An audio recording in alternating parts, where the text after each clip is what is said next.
안녕하세요. 공시와 투자 키팩터를 통해 투자 아이디어를 찾아주는 테린이 아빠입니다. 내용 보시고 도움되시면 구독, 좋아요, 알람 부탁드리겠습니다. 어떤 분이 이제 손절을 하면 어떻게 해야 되느냐, 이제 손절 기준이 뭐냐, 그리고 어떤 종목들이 뭔가 문제가 생겼을 때 어떻게 대응하셨습니까? 뭐 이런 것들을 이제 질문을 하시더라고요. 그래서 그런 질문들을 좀 보면서 제가 전체적으로 좀 말씀드리고 싶은 것들이 생각이 들어서 이렇게 내용을 준비했습니다. 우선 첫 번째는 이 내용을 제가 말씀드릴 때 뭔가 좀 싫은 내용도 있고 잔소리 같이 생각이 들 수도 있고 하는데 저도 이걸 다 지키진 못해요. 하지만 저는 이런 개념은 알고 있고 이 개념도 여러분들도 알고 있어야 된다라고 이제 말씀드리고 싶습니다. 우선 이제 요건 제목이고 제가 첫 번째 투자자문사에 있을 때 저의 위에 부사장님이 애널리스트들 그리고 운용력들 매니저들 헐뜯으면서 하는 얘기가 뭐냐면 얘네들 맨날 매수만 얘기한다. 근데 매수를 할 때 내가 이걸 사는 순간에 언제 팔 건지를 같이 보고서를 써야 된다는 거죠. 그러니까 오늘 날짜가 이제 10월 9일이에요. 10월 9일 날 매수 보고서를 씁니다. 예를 들어 A 종목에 대한 매수 보고서를 쓸 때 A 종목에 대한 매도 보고서를 같이 써야 된다는 거죠. 그게 무슨 말이냐면 이걸 샀을 때 만약에 언제 사고 몇 퍼센트의 비중을 넣었을 때 내가 앞으로 이 종목을 어떤 이슈나 어떤 충격을 주게 되면 난 이건 팔 거야 라고 정해놔야 된다는 거죠. 저 같은 경우는 3일, 5일, 10일 이평선이 깨지면 일단 미니멈 1%까지 줄인다. 근데 종목을 다 찍어내는 개념은 다르다고 말씀드렸잖아요. 종목을 다 찍어내는 거는 매도 아이디어, 그러니까 매수 첫 번째 대부분 이렇게 얘기를 합니다. 여러분들이 생각했었던 매수 아이디어가 훼손됐을 때 파세요. 이거는 너도 나도 얘기하는 거죠. 그거 가지고는 부족하다는 거예요. 제가 생각했을 때는. 이미 여러분들은 주식을 영원히 들고 간다? 여러분들 주식 사는 이유가 팔기 위해서 사는 거예요. 맞잖아요.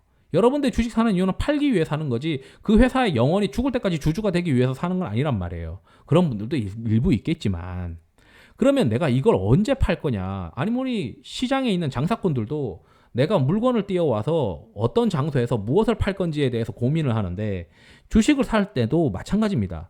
A라는 종목을 내가 어떤 투자 포인트를 통해서 샀어요. 그럼 내가 이게 언제 팔 거냐? 예를 들어 화학 가격이 있다면 화학 가격이 뭔가 좀 슬로우해지는데 여러 종류의 화학 가격들이 슬로우해지면은 나는 화학 관련된 종목들 싹 다 비울 거야. 라고 머릿속에 넣어놓고 화학 주식을 플레이하는 사람이라 화학 가격 오르네. 한 플레이 해볼까? 이거 아니잖아요. 그래서 이 투자 매수를 할 때 매수를 아이디어를 머릿속에 넣으면서 동시에 매도도 같이 고민을 해야 된다. 게임주를 플레이하는데 기대감이 있고 사전 예약 들어왔으니까 최종 출시하기 전까지 이제 슬금슬금 오르는 그 기대감은 내가 1차적으로 먹겠어. 그럼 나는 5% 투자한 다음에 기대감까지는 한 3% 팔고 나머지 2% 가지고 쥐고 있다가 실제 게임 출시하고 나서 게임 성과가 좋으면은 메이드 5%로 늘리고 그러지 않으면 2%도 그냥 때려버리자. 이렇게 이제 머릿속에 넣는 사람이랑 그냥 아무 생각 없이 플레이하는 사람이랑 다르겠죠. 그래서 이거를 저는 뭐라고 이야기를 하냐면 투자자문사나 운용사나 가보면 인하우스 리서치가 있고 이런 인하우스 리서치는 종목 하나하나에 따라 전략을 다 세워요. 우리가 시장에 대해서 투자 전략을 세우듯이 그 전략을 세워서 플레이를 한다는 건데 예를 들어 뭐 이 지금 업황이 좀 좋아졌어요. 업황이 좋아지고 있다면 그 업황 중에서 어떤 A라고 하는 기업이 있는데 그 A라고 하는 기업, 예를 뭐 동아기업이라고 해봅시다. 동아기업은 위드 코로나로 베트남 쪽도 좋아질 수 있고 2차 전지 관련돼서도 가격이 오를 수도 있죠. 그러면 그 중에서 한 개는 괜찮은데 한 개가 또 부러졌다. 그럼 여러분들 어떻게 하시겠어요? 저는 무조건 팹니다. 일단 제가 세워놓은 투자 아이디어는 두 가지 다 좋아지는 거. 목재랑 그 다음에 2차 전지가 두 가지 다 좋아져야 되는데 둘 중에 하나라도 삐걱거리면 팝니다. 왜냐하면 하나 그냥 2차 전 예를 들어서 목재가 나빠졌다. 그럼 2차 전지 순수 2차 전지 관련된 기업들로 좀 더 포지션을 밀어버리면 되잖아요. 그래서 마찬가지입니다. 그래서 매수 아이디어를 기재할 때 매도 아이디어도 같이 생각을 하면서 여러분들이 내가 그냥 내 투자 아이디어가 훼손될 때 판다라고 하는 막연한 플레이 하지 마시고 전략을 딱딱 세워서 이 종목은 나 이거 나오면 팔 거야. 이 종목은 나 이번 실적 괜찮을 거라고 보는데 일단 실적 나오면 다 때릴 거야. 이런 사람들 꽤 많아요. 여러분들이 몰라서 그렇지. 그리고 그 너무 막 종목 하나하나에 집착을 하세요. 종목 하나하나의 승부를 보고 종목 하나하나마다 다 성공을 해야 되고 그러다 보니까 손실난 종목을 끊어내질 못하는 거예요. 너무 종목 하나하나마다 집착하지 말고 포트폴리오를 기준으로 해서 집착을 해야 된다. 포트폴리오를. 그게 이제 제가 이제 또 뭘 얘기를 하냐면 전체 시장에서 자금 흐름이 어느 쪽으로 가느냐. 여러분들이 1조 매니저 또는 5천억 매니저 또는 3천억 매니저라고 간주를 해봅시다. 그리고 최근 시장 하락에 전혀 상관이 없어요. 여러분들은 이번에 새로 임명된 펀드 매니저다라고 우리가 간주를 해보죠. 시장은 하락이 되어 있습니다. 여러분들한테 3천억이라고 하는 고객이 돈을 맡겼어요. 또는 여러분은 외국인이에요. 외국인인데 여러분한테 3천억이라고 또 하는 또는 1천억이라고 하는 돈을 맡겼어요. 그럼 여러분 포트폴리오에 뭐 살 거예요? 컨센서스 상향되고 시장에서 주목할 수 있는 것들 일단 포트폴리오에 담아놔야 될 거 아니에요. 그거는 모든 매니저들, 새로 자금이 세팅되는 매니저들 다 동일할 겁니다. 그러다 보니까 제가 말씀드렸던 것도 시장에서 돈 생기면 우선 2차 전지, 위드 코로나 이거는 필수로 아마 펀드 매니저들이 담으려고 할 거다. 돈이 더 생기면 생길수록. 왜냐하면 포트폴리오가 1,000억 운영하다가 2,000억 운영할 때 똑같이 뭐 위드 코로나를 10% 비중을 가지고 있다고 하면 돈이 그대로 늘어나면 2,000억이 되면은 위드 코로나 비중이 5%가 되니까 다시 그걸 10%로 맞춰버린단 말이에요. 그러면 돈이 들어오면 들어올수록 수급이 들어올 수밖에 없는 시장의 어떤 흐름을 체크를 해야 되는데 지금 이제 다른 업종들 보시죠. 다른 업종들은 돈이 들어온다고 해서 기관 투자자들이 무조건 내 머스트 해브 포트폴리오로 가져가겠냐라고 생각하는 거죠. 여러분들이 이제 내가 500만 원 굴리고 1000만 원 굴리고 1억 굴리고 10억 굴리고 그 개념에서 벗어나서 1000억짜리 매니저는 어떻게 할까? 예를 들어 1조짜리 매니저는 어떻게 생각 플레이 할까? 이거 좀 상상을 해보면 자금 시장이 어디로 흘러가느냐를 보실 수가 있게 돼요. 느껴지게 돼요. 그래서 전체 이제 그 자금 시장 흐름을 봐야 되는데 여기서 또 하나 또 중요한 게 와, 이거 밸류에이션 비싸서 못 사겠어. 이거 주가가 너무 서서 못 사겠어. 이렇게 만약에 생각하신다면 주식을 쉬어야 되는 게 저는 맞다고 봐요. 근데 저는 이제 그 안 쉬죠. 또는 이렇게 생각을 하죠. 저는 뭐 포트폴리오 관점으로 생각을 하면 우리가 축구팀을 구성을 하더라도 그 축구팀에서 그 축구팀에 미드필더도 있고 공격수도 있고 그다음에 수비수도 있고 공격형 미드필더도 있고 뭐 윙도 있고 윙어도 있고 다 이제 각자 역할에 따라서 뭔가 좀 그 구색을 잘 맞춰놔야 되는데 포트폴리오도 마찬가지로 우리가 딱 극단적으로 생각했을 때 주가가 상승하는 거를 예를 들어 내가 70%를 담았다. 전체 포트폴리오에 주가가 상승하는 스타일의 종목들을 7종목을 샀고 주가가 바닥에서 턴어라운드 하는 종목을 3종목을 샀다. 그러면은 상승 추세인 것과 하락에서 턴어라운드 하는 추세 7대3으로 구성한 거잖아요. 그럼 여러분들의 투자 성향도 맞춰봐야 돼요. 지금 시장에서 선호하는 포트폴리오의 투자 비중을 내가 6대4로 60%를 줄지 아니면 40%로 줄지 아니면 30%로 줄지 이거를 7대3으로 할 거냐 6대4로 할 거냐 이거는 여러분들의 성향인 거죠. 그렇게 해서 조금이라도 더 포트폴리오의 상관관계가 떨어지게 제가 이제 모셨던 분 중에 한 분은 바닥에서 턴어라운드 하는 종목만 사요. 맨날 종목 얘기하면 와 이렇게 올랐는데 어떻게 사. 근데 더 가죠. 왜냐하면 돈이 더 생기고 하면은 그 매니저들 입장에서 살 수 있는 건 그거밖에 없다는 거죠. 좀 전에 말씀드렸잖아요. 지금 여러분들이 하락장에서 주식 사야 돼요. 돈 3천억 원 생겼어요. 고객 자산 들어와가지고 지금 이거 운용해달래요. 그럼 여러분들 포트폴리오에 일단 뭐 담겠어요? 위드 코로나 포트폴리오를 그냥 깔아서 가지고 있어야 되겠죠. 2차 전지 포트폴리오로 깔아서 가지고 있어야 되겠죠. 왜냐하면 그거는 앞으로도 내년에도 성장할 수 있는 시장에서 계속 관심 가질 수밖에 없는 종목이니까. 그래서 그런 종목군들을 여러분들도 같이 가지고 있으면서 플러스 알파로 어떤 개별적인 포트폴리오들, 개별적인 종목들, 비즈니스 모델이 독특한 기업들을 엣지로 그냥 가져가는 거죠. 양념처럼. 메인 디쉬는 가지고 가야 된다는 거예요.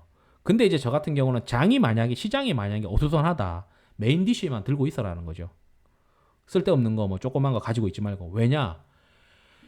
펀드 매니저든 기관 투자자든 일반 기관 투자자든 펀드 매니저든 운용력이든 아니면 외국인이든 이런 얘기도 해요. 시장에서 경기가 꺾이면은 뭐부터 팔까 걔네들은 가장 약한 것부터 팝니다. 시가총액 작은 것부터 팔고 다 조져버리겠죠. 일단 작은 거는 변동성이 크니까 다 조져버리고, 그 다음에 경기에 민감한 것들 다 조져버리겠죠. 특히 건설주들도 다 패버리고, 특히 이제 시장이 안 좋다라고 하면은 우리가 경기가 꺾이면서 유가가 떨어지는 경우가 많으니까 유가 관련된 종목도 다 패버립니다. 이런 것들도 다 머릿속에 있어야 돼요. 반대로 지금처럼 이제 유가 관련된 게 올라가는데 공급이 막 애매모하고 이러니까 그냥 뭐 S-오일 조금만 플레이하고 나머지는 뭐 굳이 뭐 적극적으로 확대하지 말아야지라고 생각하고 있겠죠. 그리고 이제 여러분들이 투자 성향을 잘 맞춰봐야 되고, 이걸 또 왜 얘기하냐면 저 같은 경우는 와, 진단 키트를 도저히 플레이 못 하겠어요. 이거는 분명히 일시적인 어떤 현상인데 어쨌든 시장에서는 열광하면서 주가가 갔단 말이에요. 근데 저는 이제 플레이 못 했다라는 거예요. 여러분들은 뭐 플레이 했었던 분도 있겠죠. 그런데 올해 같은 경우는 진단 키트 뭐 갑자기 뭐 수출되고 뭐 이런 거 할 땐 플레이 안 했어요. 왜냐하면 이미 백신이 있는데 무슨 진단 키트냐라고 저는 생각했으니까. 그래서 실적이라는 부분들과 그리고 이게 실적의 어떤 영속성이라고 하는 부분들이 저는 맞아야 이걸 좀 길게 끌고 갈 수 있다 생각하고 물려도 더 살 수 있다 생각하고 플레이를 하는데, 자금 흐름이 이쪽으로 너무 쏠리긴 한데 이게 테마 형태인데 이게 그 일시적이라고 생각하면 저는 손이 잘 안 나가더라고요. 그래서 투자 성향이 좀 맞아야 된다. 그래서 저 같은 경우는 거의 뭐 진단 키트 올라갈 때는 손가락만 빨았어요. 그리고 이게 중요한데 자금 흐름이라는 게 마찬가지로 바람이 불어와요. 어떤 쪽 섹터로 이제 시장에서 계속 선호하고 자금이 더 들어오고 이런 것들이 이제 눈에 보이면 그 바람 방향에 맞는 포트폴리오를 일단 세팅을 해놓고 다른 종목들을 추가로 발굴해서 초과 수익을 남들과 다른 어떤 수익률을 추구하는 거지, 제가 말씀드렸듯이 메인 DC는 들고 있어야 된다라는 겁니다. 그래서 지금 현재 메인 DC는 제가 생각했을 때는 2차 전지랑 그리고 위드 코로나인데, 그리고 대선 관련된 선수들이 확정이 되면은 뭐 주택 관련돼서 정책들이 계속 나오게 되면서 건설 건자재가 이제 주목을 받을 수도 있고, 거기에 최근 들어서는 병목 현상 해소로 인해서 자동차 쪽이 좀 들썩이고 있는 것 같다라고 이제 말씀드리면서 자동차도 조금 관심을 가져야 되는 것 같다 이렇게 말씀드리고 있죠. 그렇다면 이제 업황이 둔화된다라는 게 뭘까요? 업황이 둔화되면은 종목 팔아야죠. 예전에 이제 그 자동차도 영업이익률이 계속 빠질 수밖에 없던 구조가 있었어요. 판가 판매가 이제 둔화되면서 그렇게 이제 둔화되는데 이게 언제까지 둔화될 건지를 봐야 돼요.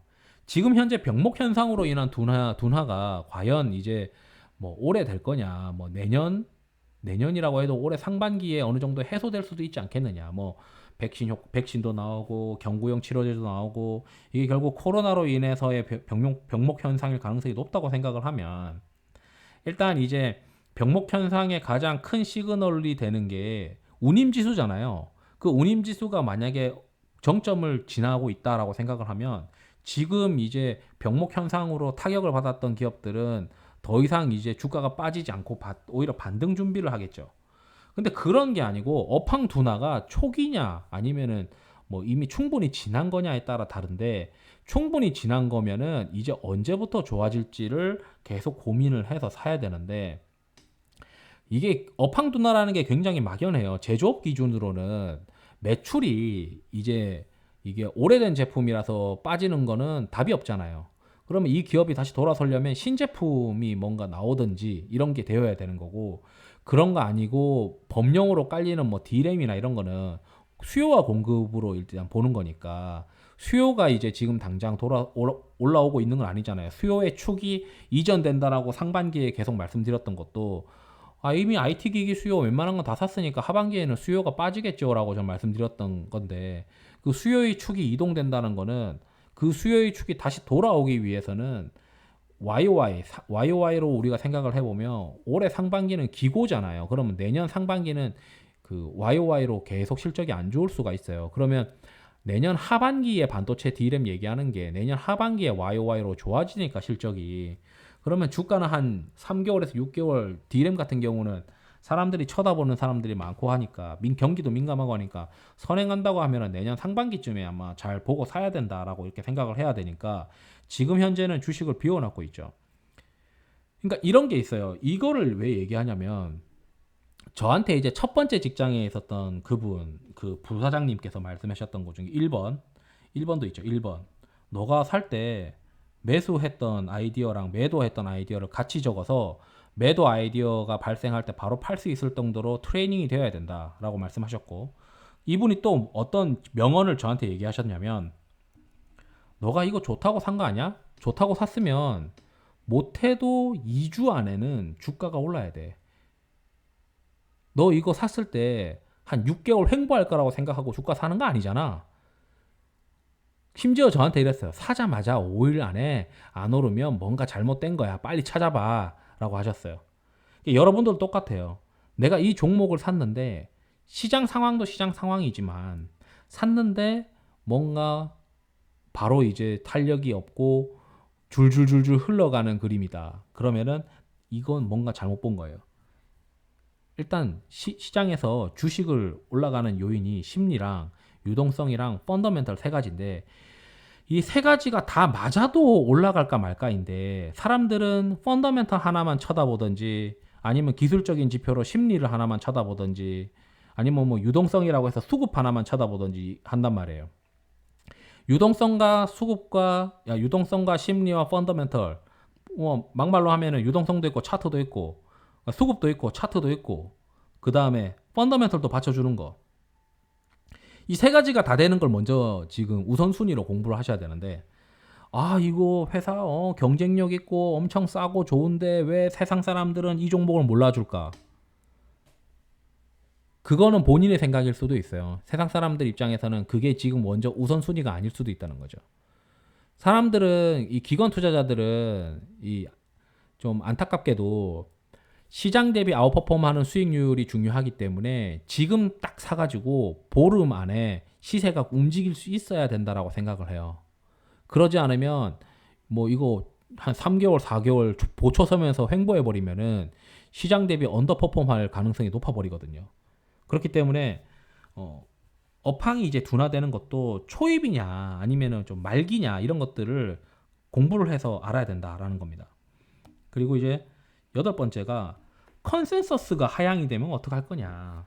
일단 이런 게 있죠. 이번 실적이 하향이 됐는데 다음번 실적, 장기 실적, 다음 분기나 내년 실적이나 이런 부분들까지 하향이 될 수 있느냐, 아니면은 이번 하향이 거의 끝이냐, 이 차이가 있는 거예요. 그래서 컨센서스가 하향되더라도 주식을 사야 되는 경우가 있고, 컨센서스가 하향되는데 주식을 팔아야 하는 경우가 있습니다.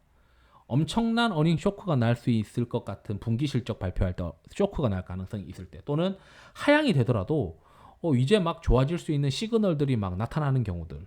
지금 자동차 실적 안 좋잖아요. 3분기 실적도 그냥 쏘쏘한 거예요.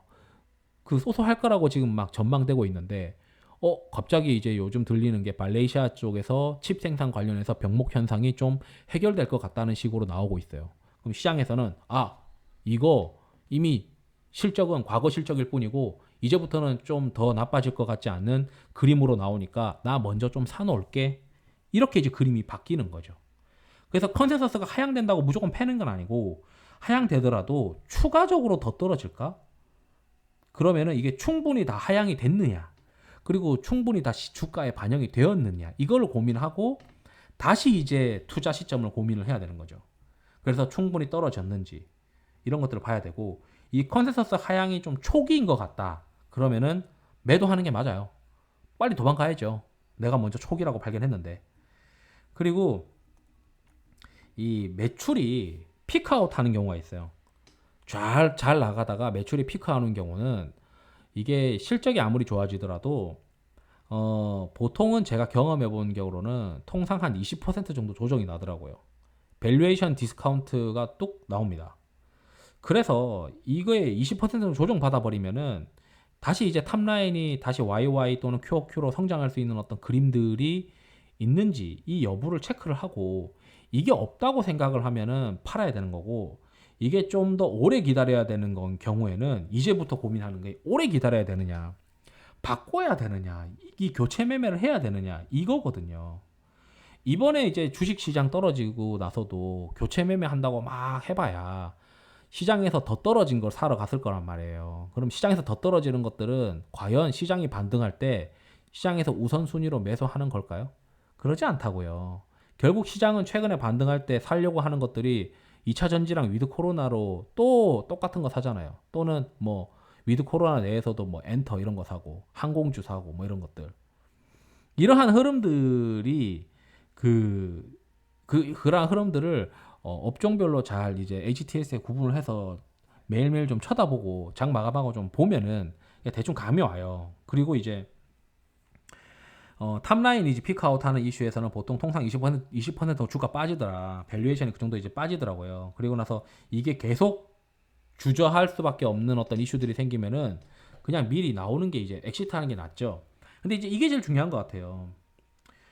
내가 교체 매매를 할 건데 교체 매매를 한다고 하면 또는 뭐 이 종목을 좀 팔고 이쪽으로 좀 더 압축을 하고 싶다. 종목을 좀 더 압축하고 싶다라고 한다면은 이제 여러분들이 종목을 과연 몇 개 할까요? 여러분들이 종목을 이제 기관 투자자나 기관 투자자들은 그 투자 자문사나 저희가 있었던 투자 자문사는 유니버스라고 하는 게 있고 그 유니버스에는 대략 한 300 종목 정도가 있습니다.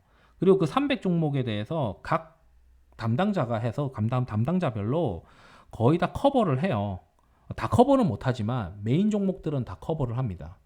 그리고 나서 거기서 골라요. 자, 300 종목 중에서 30개를 고르는 사람이랑 50 종목 기껏 아는데 거기서 30 종목 고르는 사람이랑 또는 뭐 10 종목 고르는 사람이랑 차이가 있다는 거죠.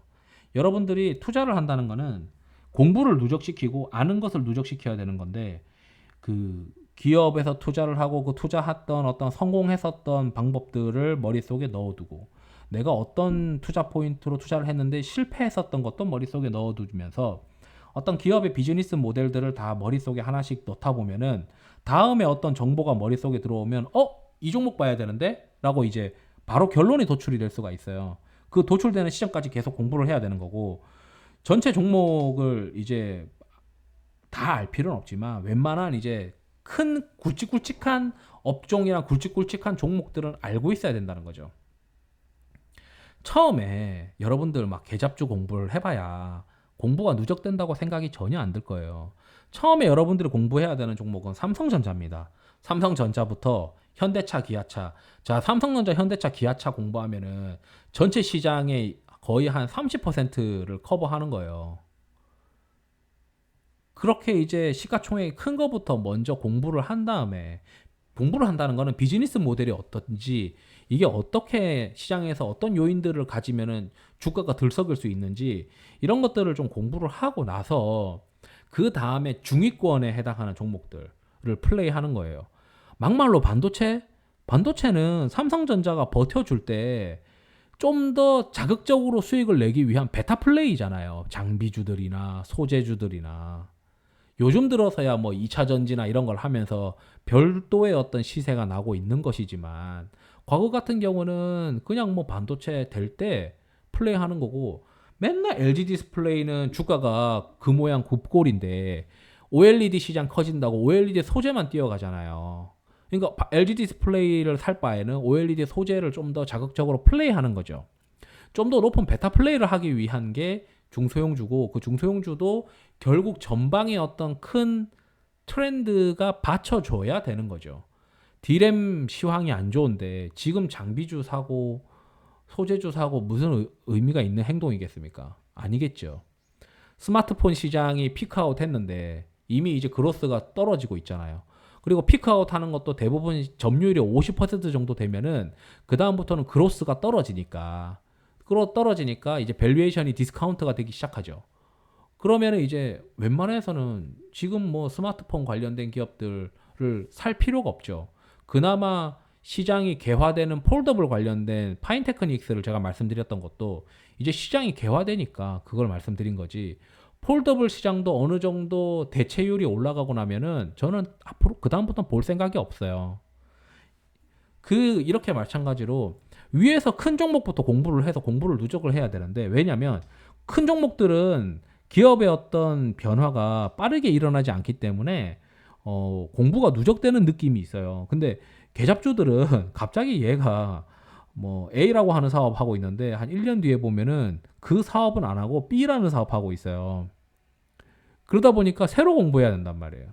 맨날 이게 공부가 제자리 뛰기 같은 느낌이 있기 때문에 대형주부터 좀 공부를 해서 누적을 시켜놔야 된다. 여러분들 시가총액 상위 한 200종목만 그 사업 보고서 잘 보고 비즈니스 모델 잘 체크를 하면, 그리고 그거를 어디다가 다 정리를 해놓으면 그 다음부터는 다음 어떤 보고서를 보거나 이럴 때 속도가 빨라져요. 이거 딱 보면 이거 맞는 말이네, 이거 좀 사보면 되겠네 하고 거의 한 5분 만에 딱 생각이 들어요. 그렇게 이제 아는 종목이 많아야 교체 매매를 한다라는 건데, 자, 아는 종목이 많아야 내가 뭐 기껏 알고 있는 종목이 20종목 안 되는데 내 포트폴리오는 지금 10종목이란 말이에요. 그럼 이거 팔고 뭘 사요? 아는 게 없는데. 그러면은 아는 종목을 많이 공부를 해서 여러분들 머릿속에 유니버스를 많이 늘려놔야 되는 거죠. 그래서 제가 종목 영상도 종종 올려드리는 게, 지금 이 시점에는 이 기업이 이러한 투자 포인트로 시장에서 쳐다보고 있는 거고 이러한 비즈니스를 하고 있습니다라고 말씀드린 것도 여러분들의 어떤 유니버스를 늘리는 데 이용을 해야 되는 거죠. 여러분들이 어떤 종목을 아주 인덱스 있게 해서 하나를 아예 후벼 파는 것도 중요하죠. 근데 그렇게 해서 막 한 100종목, 200종목 아는 거는 너무 오래 시간 걸리니까 일단은 기본적인 것만 해서 한 200종목까지는 머릿속에 아는 종목, 나 그 종목 이런 걸로 비즈니스 하는 걸로는 알고 있어. 이 정도는 되어야 그 다음에 공부하는데 좀 시간을 줄이면서 교체 매매가 된다. 그래서 종목 유니버스가 많아야 된다라고 말씀드리고 싶어요. 그리고 마지막으로 여기 적진 않았는데 포트폴리오로 매매하세요. 여러분들이, 저는 이제 되게 웃긴 게, 저는 이제 IR도 해보고 하는데, 와, 기업 탐방 오시는 분들 또는 기업 탐방을 했어요. 기업 탐방해서 IR 담당자가 뭐라고 얘기를 하고 그 듣고 오면은 마치 내가 회사를 다 아는 양 얘기를 해요. 과연 다 아는 걸까요? 저는 그렇게 생각 안 해요. 회사에 어떤 자료 하나 없고 구두상으로 회사 IR 자료 그거 가지고 회사를 다 파악한 것 마냥 생각하는 거는 착각이다라는 거죠. 그래서 제가 포트폴리오로 매매하는 거예요. 왜냐하면 틀릴 가능성이 있으니까. A라고 하는 업종이 좋아진다고 B라는 종목도 좋아진다고 하면은 뭐 가능성이 있으니까 나는 바스켓으로 플레이 하겠어라고 해서 플레이 하는 건데, 간혹 어떤 분들 보면은 기업 탐방 갔다 오고 나서 와, 대박이야, 걔가 얘기하는데 이거 될 거래, 이렇게 이제 얘기하시는데 그 회사 재무실사 하셨어요? 아니잖아요. 그 회사 내부에 내부 자료 다 보셨어요? 아니잖아요. 최소한 제가 있는 회사에서도 전환사채, 기관 투자자들한테 전환사채를 발행했는데, 기관 투자자들한테 전환사채 발행할 때는 거의 회계감사한테 외부감사 받듯이 모든 내부 자료를 다 깡그리 쓸어갑니다. 그리고 나서 의사결정을 해요, 걔네들도. 그런데도 틀려요. 그런데도 실패하는 투자가 될 수가 있어요. 그런데 여러분들 기업 탐방하고 IR 담당자랑 전화 한번 한다고 그 기업을 모든 걸 다 파악했어요? 그건 여러분들 착각이라고 저는 생각을 해요. 왜냐면 제가 IR 담당자를 하고 있으니까. 그건 아니다는 거죠. 애널리스트 보고서 본다고 그게 다 된다? 아니에요. 다만 포트폴리오를 통해 가지고 그 확률 게임을 하는 거예요. A라고 하는 업종이 좋아지고 난 내 포트폴리오에 시장에서 관심 가지고 시장에서 좀 좋게 생각하는 업종들을 좀 깔아서 플레이하겠어. 왜냐하면 개별 종목의 어떤 리스크가 항상 존재하기 때문에. 그러면은 우리가 이제 어떤 분들은 몰빵을 해서 또는 압축 투자, 뭐 한 서너 종목을 압축 투자했는데 굉장한 성공을 거둔 분들, 그런 분들도 첫 번째는 장이 되어야 돼요. 시장이 작년과 같은 장에서는 압축을 하는 게 맞는데, 지금처럼 폭탄 터지는 장에서 압축하다가는 여러분 계좌 작년에 먹은 거 거의 다 까먹을 가능성도 있어요. 그렇기 때문에 첫 번째는 장이 되어야 된다. 두 번째는 꾸준히 공부를 해놨었어야 된다는 거예요. 꾸준히 공부를 해놨어야 되고, 세 번째는 운도 받쳐줘야 돼요. 그 운은 여러분들이 공부를 해놨어야 돼요. 공부를 해놨으니까 운이 받쳐줘서 주식을 끝까지 들고 가는 거지, 그러지 않으면 그냥 저처럼 항상 회사는 틀릴 가능성이 있다라고 의심을 하고 포트폴리오로 깔고 적당히 교체 매매하면서 그냥 저처럼 이제 포트폴리오 매매하는 게 낫다라는 거죠. 나는 진짜 승부를 보겠어, 이렇게 만약에 승부를 본다고 한다면 정말 이제 인덱스하게 공부를 하되 항상 생각해야 돼요. 이거 생각해야 됩니다. 1번. 만약에 어떤 문제가 생기면 나는 매도를 할 건지를 생각을 해놓고 들어가야 돼요. 그러지 않으면 문제가 생겼는데 이거 어떻게 해야 돼? 그때부터 고민하는 거죠. 애초에 어떤 문제가 생기면 팔 거라고 생각을 했었던 투자자는 팔아버렸겠지만 문제가 생기고 나서 그때 고민하는 사람은 그 고민에 대한 결과가 나타날 때 이미 주가는 박살나요. 주가가 3개월 올랐던 거는 박살날 때는 딱 3일 4일 걸려요. 그렇기 때문에 내가 이걸 매도 버튼을 언제 누를지에 대해서 이 이슈에 대해서 팔아야 되는지 말아야 되는지는 비즈니스 모델을 미리미리 공부를 해놓고 있어야 결정을 할 수 있고, 매수 아이디어를 내가 타진을 할 때 매도도 같이 동시에 그 날짜에 고민을 해놔야 된다. 이렇게 이제 말씀드리고 싶습니다. 이상으로 영상을 마치도록 하겠습니다. 투자에 도움이 되시길 바랍니다. 감사합니다.